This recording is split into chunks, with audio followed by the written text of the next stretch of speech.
Good morning, good afternoon, good evening. I'm one of those who have followed President Ibrahim Traore of Burkina Faso. His initiatives and what he has done ever since he came into power in that country. And I have applauded him, and rightly so too, because I think he has achieved a lot of things. However, he seemed to become obsessed with this idea of African unity.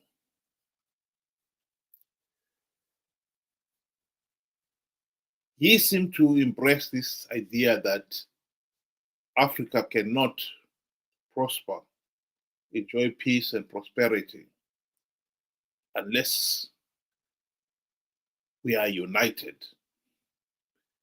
We are one country. I beg to differ there. Yes, it was the work of the colonial powers who divided Africa, defined these new borders, and carved up Africa into the many countries we are today. I think we should not be obsessed about the number of flags of different countries we have in Africa. That doesn't matter.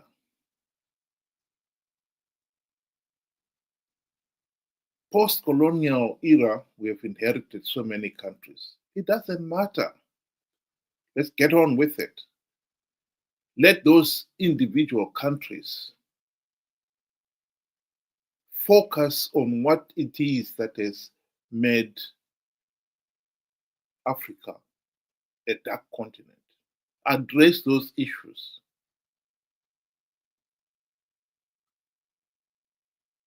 I'm glad that he is addressing those issues in Burkina Faso and changing the lives of people in Burkina Faso. But he's hardly scratched the surface. Burkina Faso is not a stable, prosperous nation yet. So why is he drawing his attention away from the task in hand and now thinking of that Africa must be one country? Just listen to his latest video on that issue.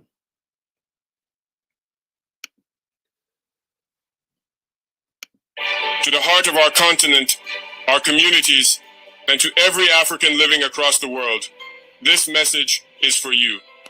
Africa is not poor. We have been made to believe we are poor. But the truth is, Africa is the richest continent on earth. We have what the world dreams, like gold, diamonds, oil, fertile land, clean water, 12 hours of sunlight every day, and ecosystems full of life. Yet, our people suffer in poverty, our children go hungry, and our youth leave home.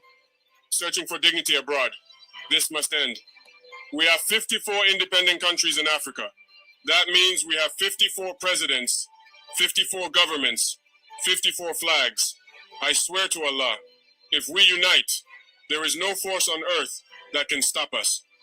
Not one. To my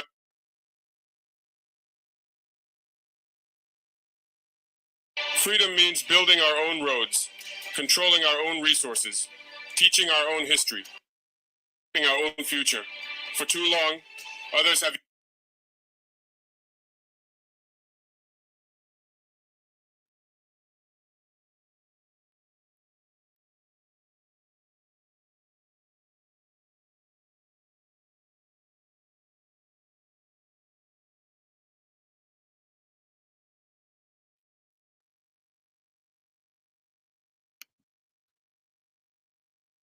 I'm sorry about that. Seem to have some technical problems there.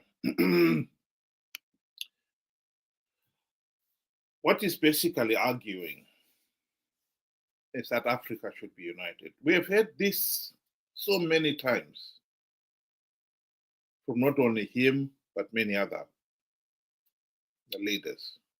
I think this is a distraction. Are we saying that Africa cannot develop while we still hold 54 different flags? Europe, the European Union, they're trying to unite it only now. But for decades, for centuries, it has been independent nations. And they've definitely done a lot better than what we have done in Africa. There cannot be any denying that.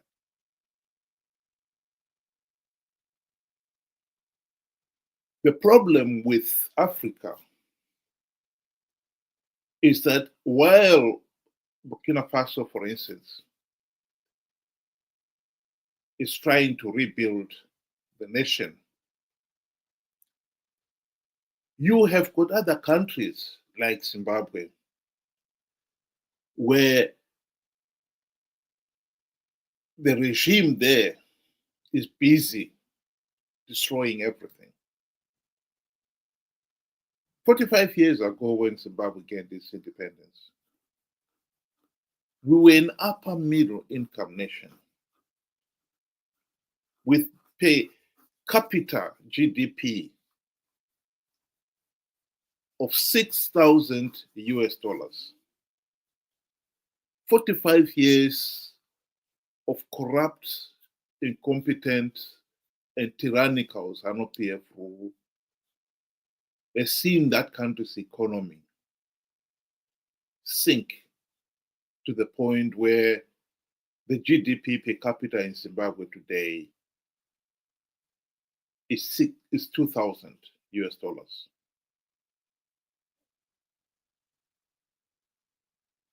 We are a poor country. Other countries or neighbors like Botswana are doing very well, thank you. South Africa, the same thing. The poverty in Zimbabwe has forced millions of Zimbabweans to leave Zimbabwe to go to South Africa and Botswana. We cannot pretend that the gross mismanagement in Zimbabwe has destabilized the whole region. I believe SADC, the whole SADC region, would be infinitely better off today if Zimbabwe's economy and prosperity, its political stability, had been sustained since independence. We had built on what we inherited from the white regime. The whole region would have benefited. The whole region would be economically better off. Zimbabwe has the potential to become the South Korea of Africa. It still has the potential now, but only if we can sort out the problem of gross mismanagement and rampant corruption and bad governance. We failed to do so. And saying that SADC should be one big country when you have got oases of good governance and prosperity, and they are trying to nurture it. And then you have got other areas of chaos and instability. There is no doubt that the two cannot mix. So the idea that we should be one big continent when we have failed to sort out our individual problems is failure to see the problem in its entirety. We should not be obsessed about uniting Africa. President Ibrahim Traore should concentrate on rebuilding Burkina Faso. Some of the things that he has done so far have changed Burkina Faso. But let's be honest here. Burkina Faso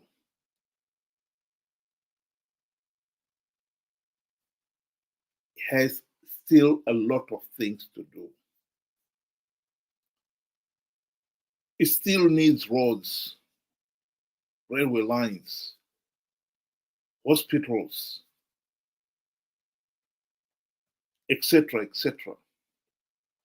so that not only a few are living a reasonable or a good standard of living, but everybody in Burkina Faso is enjoying that. There is still a lot to be done.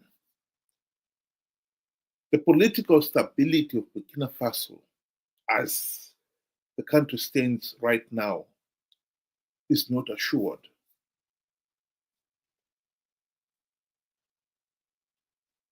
President Ibrahim Traore himself is the one who has admitted that there's already been a number of assassination attempts on him. That speaks of a country that is politically unstable.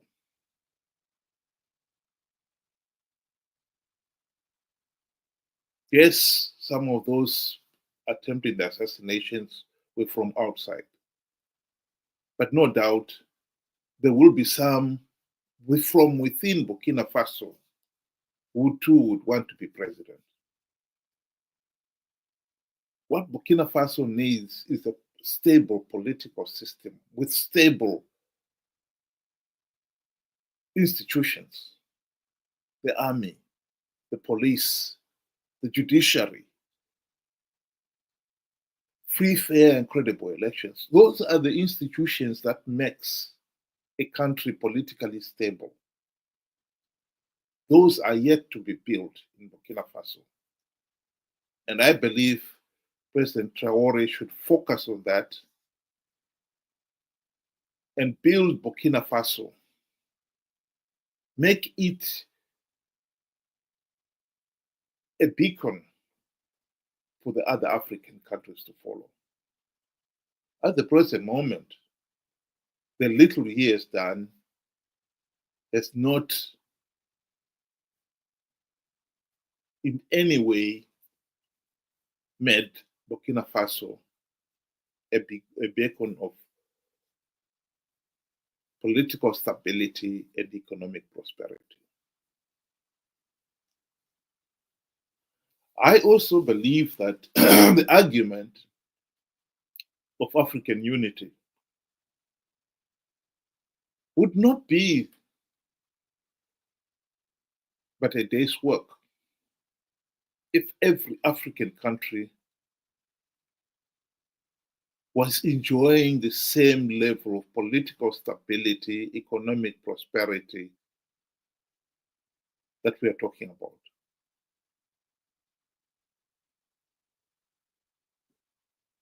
If Africa was no longer a third world country languishing in poverty, there will be no people risking their lives, dying in the Mediterranean to cross over to Europe.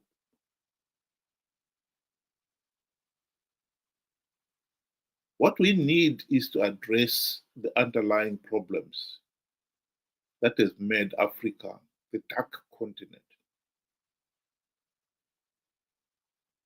And those we can still address,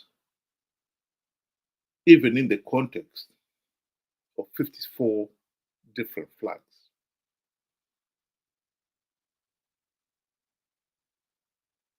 The number one challenge is not getting rid of the flags.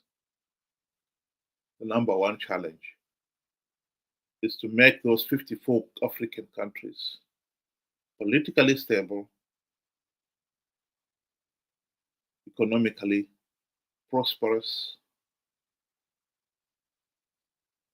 and with a bright future. That is the challenge.